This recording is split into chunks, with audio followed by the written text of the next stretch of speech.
안녕하세요. 키앤키즈 성장클리닉 현세인입니다. 지난번 영상에서 키가 큰 사례들 두세 명을 언급하면서 키가 새는 구멍에 대해서 알려드리겠다고 제가 말씀드렸어요. 간략하게 말씀드릴게요.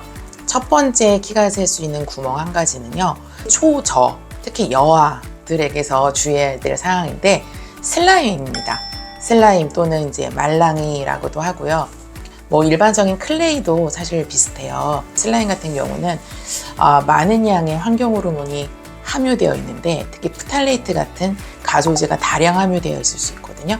그래야 이제 너무 기분 좋은 느낌이 나는 거고, 아주 부드럽고 더 만지작거리고 싶을수록 더 많은 환경 호르몬이 함유되어 있는 거죠.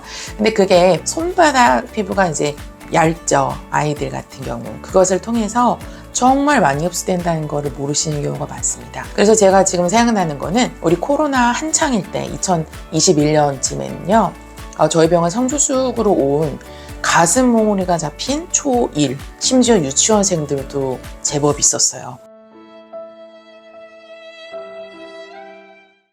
근데 그 당시에는 밖에 나가지 못하니까 아이들이 얼마나 답답했겠어요. 움직임도 많이 현저히 줄고, 그랬을 때 쿠팡으로 슬라임 주문을 많이 했죠.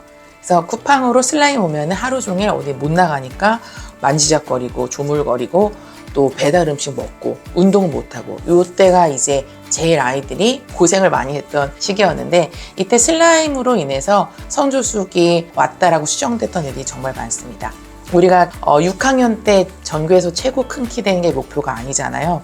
결국은 성인 키가 크는 게 목표인데, 슬라임 같은 것을 하게 됐을 때는 성주숙이 유발돼서 지금은 큰데 최종 성인 키는 평균보다 안 되는 경우가 될 수 있는, 이게 대표적인 유해 물질이에요. 그래서 지금은 조금 그 유행이 지나간 것 같긴 한데, 제가 이런 설명을 좀 안 할 만하면 이 슬라임으로 인한 성주숙인 아이가 정말 많이 오더라고요. 또 생각나는 아이는 아빠 180 이상, 엄마 170cm 되는 아이였는데 초2에 가슴 몽우리가 있었고, 여성 호르몬이 이미 4학년 이상으로 검출되었어요.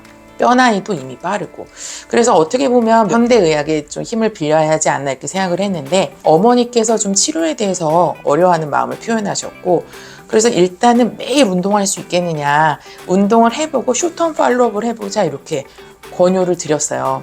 이 아이 같은 경우에는 매일매일 줄넘기를 일주일에 7시간 가까이 운동을 했는데, 4개월 후에는 이미 가슴 몽우리가 다 사라진 상태였고요. 혈액 검사에서 에스트로겐도 검출이 되지 않았던 상태였습니다. 이후에 한 1년 이상 같은 라이프 스타일을 지속한 결과 1년 빨랐던 고령령이 6개월로 줄고, 그 이후에는 정상으로 되는 그런 소변을 보였어요. 이로 알 수 있는 것은 일단 유해물질의 차단이 굉장히 중요하고요. 유해물질 차단 없이 주사 맞는다, 우리가 원인 물질부터 제거하지 않고 그냥 인위적인 치료만 접근하는 것은 조금 모순이다, 이런 생각이 드는 일이라고 말씀드릴 수 있겠어요. 또한 운동의 힘이 정말 크다, 우리가 반드시 주사를 해야 된다라는 압박을 받을 때가 있는데, 물론 그러야 되는 애들도 많아요. 그래서 영상을 보고 무조건 나는 주사는 싫다 이렇게 생각하실까 봐 그 부분이 좀 우려되지만, 무슨 뜻인지 제 영상 자주 시청하시는 분들은 아실 거예요. 그래서 운동이 최선의 예방책이고 사실 적극적인 치료책이기도 하다, 요걸 좀 아셨으면 좋겠어요. 그리고 슬라임과 비슷한 피부를 통해 흡수되는 그런 환경 호르몬이 섬유유연제와 건조기 쓰시는 경우에 드라이 시트, 이렇게 두 가지가 있어요. 이것도 향료가 다른 항목들, 바디워시나 바디로션, 세탁세제에 비해서 월등히 많이 들어있는 품목이기 때문에 이런 섬유유연제, 드라이 시트 안 쓰는 것도 대단히 성주수축 예방에 장신이 되는 거에 필요하다, 이것도 알려드리도록 하겠습니다. 이제 두 번째로 키가 새는 구멍이 의외로 단 거예요. 당류라고 해야 되겠죠? 단 음식 먹었을 때, 특히 매일 젤리를, 마이쮸를 조금씩이라도 먹는다, 사과 주스 한 팩은 먹는다, 배 주스를 먹는다, 그게 유기농이든 그렇게 좋은 어떤 미사역으로 이렇게 패킹이 돼 있지만, 그게 사실은 그냥 당류 섭취에 불과한 경우가 많거든요. 여름에 1일 아이스크림이 정말 많은 당류 섭취로 가는 지름길인데, 대부분 그렇게 먹고 있으니까 나도 이렇게 먹는 게 잘못된 습관이라고 생각을 잘 못하고 있는 경우가 많은 것 같아요. 당류를 먹게 되면은 그 자체가 뇌하수체에서 분비되는 성장 호르몬 분비량이 저하됩니다. 그래서 꾸준히 당류를 잘 먹는 아이들이요, 밥은 먹어도 더디 크는 경우를 볼 수가 있어요. 그리고 두 번째로 성장 호르몬 분비뿐만 아니라 철분의 고갈을 일으켜요. 우리가 집이 25평이라고 가정했을 때 가구 하나를 들이기만 해도 뭐 하나를 대신 내보내야 되잖아요. 우리 몸도 똑같아서 그냥 맛있는 거 하나 들어오는 게 아니라 내가 눈에 안 보이는 뭔가 하나를 내보내는 대가를 지불해야 되는 거예요. 그거를 알아야 되는 이유는 철분이 수면의 질을 결정하는 데 되게 중요한 미네랄이거든요.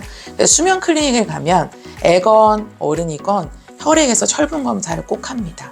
그래서 우리 아이가 막 잘 때 뒤척이고 좀 이렇게 돌아다니면서 잔다. 심지어 시계를 그려요. 이렇게 표현하신 분도 계시는데 그게 그냥 잠버릇이 아니고요. 혈액에서 빈혈까지는 아니어도 철분의 농도가 하한선에 위치해 있는 경우가 대부분이에요. 또 그 아이들이 당류를 끊었을 때 그리고 일시적으로 철분을 좀 보완해 줬을 때 잠버릇이 상당히 개선되면서 1년 후, 2년 후에 키가 잘 커오는 것을 목격하실 수 있을 것입니다. 세 번째 키가 새는 구멍은 비염이나 아토피예요. 비염, 아토피 같은 경우가 다 키가 안 크는 건 아닌데 낮 시간에는 좀 심하고 잘 때는 잘 잔다. 이런 친구들은 사실 거의 키 성장에 영향이 없습니다.